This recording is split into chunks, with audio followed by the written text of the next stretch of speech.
ethandwa yiwo wonke umuntu. Usiqiniseko benyathela naye ngendlela ezojabulisa abanye abantu bese abanye abantu bengakujabuleli, mhlawumbe abanye abantu bafinyelela esinqumeni sokuthi benze lento abayenzile. Njengawe-ke wena uthi besingimkhuza yini, besingesimkhuza umuntu okhule njengosiqiniseko nobe nobuhlakani nobe echushisa umaskandi ngale ndlela akade enza ngaso. Labantu ababhala amakhomenti akhombisa ukuhlaza noma ukujabulela ukuthi kwedlula umuntu emhlabeni, hhayi ngiyanibongela bafana ukuthi futhi nina akusophinde kwadlula umuntu emhlabeni emakini, akusophinde kwadlula umuntu emndenini yenu uma nijabulela ukuthi udlula umuntu emhlabeni. Kahle kahle ningababulali, umbulala umuntu ojabulela ukudlula komuntu emhlabeni bafowethu. Kunalento ekuthiwa unembeza umuntu adalwe nayo okumele ikwazi ukukuphuza uma usubona ukuthi ukhuluma into ephambene nje nokuphila kumuntu onobuntu. So laba abajabulela kulento ngithi hayi bafowethu ngiyanibongela ngoba nina niphila emhlabeni la eningasophinde nadlulela khona iy'hlobo nemindeni yenu, siyanibongela. Kodwa nje la sizothi dudu ey'hlobeni nakumadoyazi sizokhala bafowethu sonke ngokudlula kwale nsizini nobuhlakani futhi nebichushisa umaskandi uzube kuleli zinga kungenxa yayo bafowethu ilokho. Kodwa nje ngikhala ngalabantu bamakhomenti akhombisa ukujabula noma ukuphambana nento esiyizele kulo live.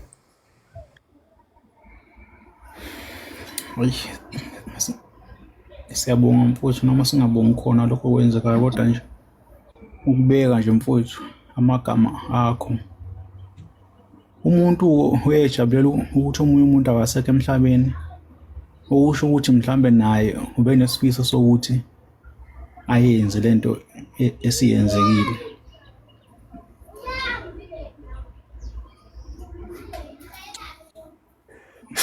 Bafowethu njani? Hayi siyaphila mfowethu, kunjani?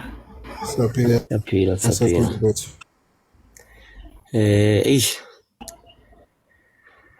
Bafowethu ngididekile. Ngitholile le ndaba izolo ngabo-5. Emini nje ngivulela ubulive abantu basho kuma-comment ngize ngabamoja ngithi hayi abantu bayakuthanda ukudlala. Nginganaki nje nanokunaka futhi ngoba manje bengivulele nje ulive ngikhuluma ngendaba ye-X. Ngibona i-clean eBay ngabe ngisuke eBay ngebhetali.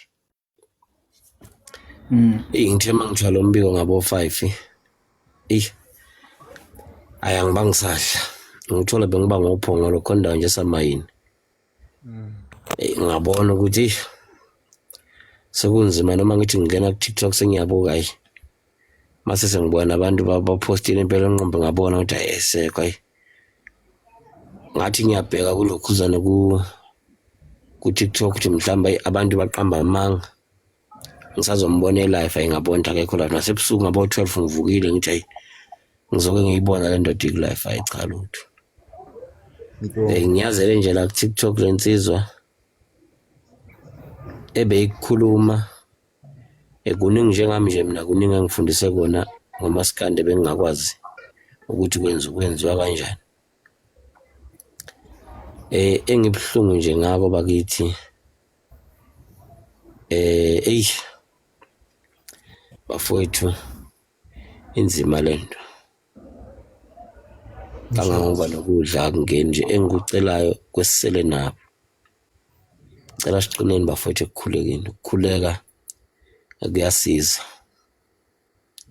Sibe nemkhulekweni kungabikho la sokhomba khona abantu, kungabikho futhi umuntu esomlalela mayithi ubani ngoba kosuke konakala. uNkulunkulu indlela yethu njengoba sila uyihlelile. Nami njengomashobolo wake ngiyakhumbula nje ilanga engibiza ngaleli gama lathi ngathi leli gama leli ngaletho umkhulu ngisho ngakithi ngaziwa ngalo makukhulunywa ngomashobolo ngiyaziwa nje.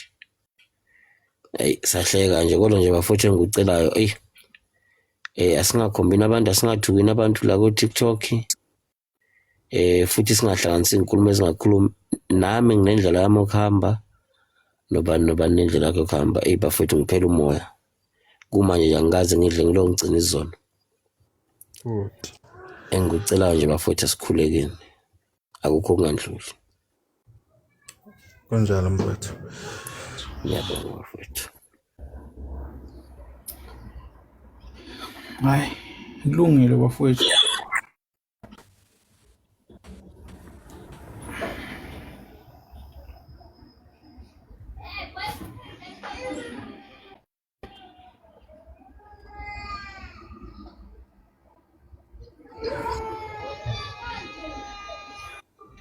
Bafowethu. Sanibona bafowethu. Yebo Dangala. Njani? Hayi bafowethu. Indaba kaSilungiselwa hayi ibuhlungu. Zibuze ukuthi wena kanjani kuwena khona kumuntu. Ngoba nakuwe iyeza lento nakini iyeza lento lenzekile. Hayi impi ukuthi umuntu ngoba angasupport team oyisupportayo kumele umlwise. Cha, uma sihambile bafowethu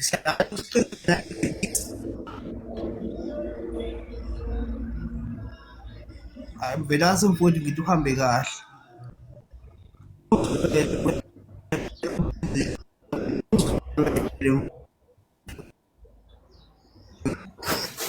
Yeah. Usulayini wakho noma ungekho muhle. Awukho muhle Ngiyabonga. umshefu. Lo inkulumo ekhuluma kunephuzu engilizwile ngicabanga ukuthi usephuzene engifuna nokulibalula. Bafowethu akekho umuntu ofanele ukufa emhlabeni. Akekho umuntu ofanele ukufa. Ngino social media nje angeke ngakhuluma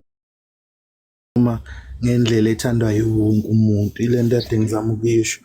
So akekho kodwa ekukhulumeni kabi noma ekukhulumeni kwami ozothi engayithandi inkulumo yami bese ethi hayi mina sengifanele ukufa engakaze ahlala nami phansi wangibonisa. Futhi ke akekho umuntu ofanele ukufa nje ngokukhuluma ephawula ngento akayibuka yenzeka kulelizwe. Kusho ukuthi ke uma kunjalo siphila kuliphi izwe kanti bafowethu. Siphuma kwaZulu sonke siyingabade. Sikhule kuziphi indawo bafethu la ukuthi umuntu ephawula nje ngento naye akangayizwa kahle engazange abulala umuntu engazange akhiphe igama lokuthi umuntu othile makafa ngoba akenzanga kahle noma wenza into engahambi kahle ngaleso sikhathi. Ikuphi la okufanele kuthiwa khona umuntu akabulawe noma akafe ngoba kunjalo. Angisho ukuthi khona uhlangothi oluthile noma khona abantu abathile engicabanga ukuthi ibona benze lokho. So uma ukuthi izinkulumo zabantu la kuma comment zithi ubulawa ukuthi ube nezinkulumo ezimbi la ku TikTok. Ikuphi la kusiqiniseka kakhuluma khona wathi akubulawa abantu abathile kanti yini leyenza ukuthi bafowethu sibe nonya kangaka siphila kulomhlaba singabade sibuya kwaZulu la ekade siphila khona ngenxa yomakhelwane sinanelana impuphu senza konke into ngesintu. Ikuphi la kufanele khona umuntu ebulawe kanti ebulawele nje ukuthi ubekhuluma engazange ebulale umuntu engazange ebe mfuyo yamuntu noma ethathe ehlukumeze umndeni othile wamuntu. Ikuphi la kanti umuntu ofanele ebulawe khona. Angisho ukuthi khona abantu abathile abakhona la abenze lesehlo kodwa imbi into engiyibuka kulama comment ngikhuza yona ngoba inkulumo zikhombisa ukuthi shuthi lesenzo senzeke ngenxa ukuthi ube nenkulumo ezithile ebezingabachaza abanye abantu. Imbi lonto bafethu. Sibuya kwaZulu thina sikhulise emakhaya safundisa inhlonipho safundisa ukumazi omunye umuntu. Uma futhi kukhona into esingayithandi siyayikhuluma. Uma nibona ukuthi aniyithandi ngempela hlalani nami phansi sakhe isizwe bafethu esiphilayo esiphilisayo. Singazama ukuthi umuntu uma ekhulume kabi akabulawa. Shuthi abaphele bonke abantu ngoba kusiyena yedwa isiqiniseko okhuluma inkulumo mhlambe eningayithandanga nina abantu abathile. okusho kumela bulawa Hayi siyabonga Khanyisani mfowethu. Cha, bafowethu angibaleki nje, ngibonge bafowethu ukuqhamuka. Bengiqhamuka njengoba ngibona umzala lapha. Niphole bafowethu, sophinde sixhumana because isimo